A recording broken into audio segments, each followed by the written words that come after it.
Today I'm going to be teaching Whitney how to paraphrase so that when she reads a paragraph she actually knows what she's reading and not just saying the words in her head. Whitney, two things you need to look at when you're reading a paragraph is the first sentence will usually give you the main idea, and then any words that are repeated in that paragraph are usually important to say something about it. So when you're paraphrasing at the end, you want to ask yourself, what is the main idea of the paragraph, and then what does the paragraph tell you about? Well, also it's important to remember that you put it in your own words so you're not repeating word for word what the author says. So I'm going to do an example with you, starting here. I believe in you. Those 4 words can mean the difference between a fear of failure and the courage to try.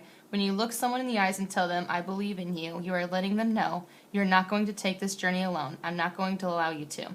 When someone believes in you, it helps you to overcome the anxiety that comes as a result of feeling alone.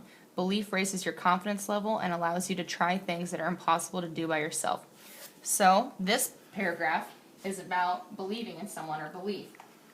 Putting it, and then you're going to ask, what does this paragraph tell you about? So when you have somebody that believes in you, you never feel alone. When you have somebody that's there for you, you feel like you can get through anything and you're never independent, and then you have the confidence to do it on your own.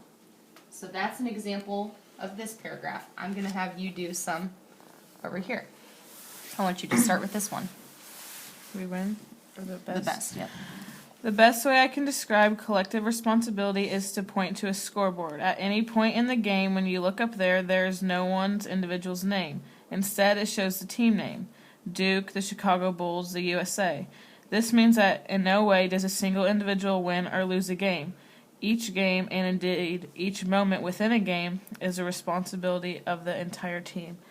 So, in this paragraph, the main idea is collective responsibility, and then they use a good example by the whole scoreboard, how a team how there isn't individual leaders on the scoreboard. It's all about the team. Team, you win as a team, you lose as a team. Yep, good job.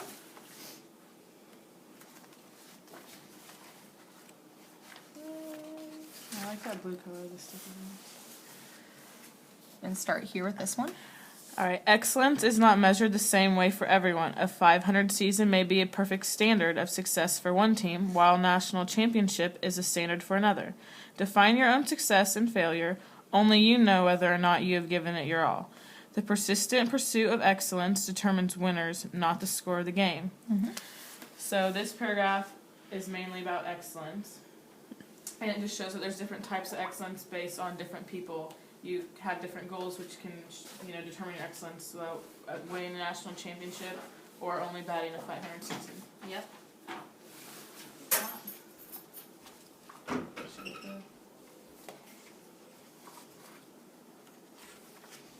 And our last example, we'll start right here. Yep.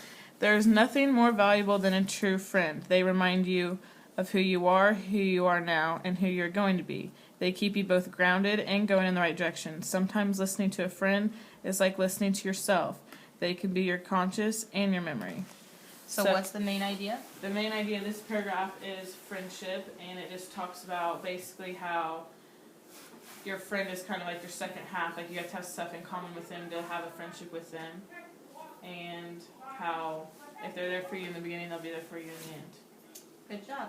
With these examples, I actually used the book that I'm reading right now in class, so it was taken from a couple different chapters in the book, but either way, they were pretty easy to figure out what was the main idea, and she had no problem telling us what it was about. So, good job, Whitney. Thank you.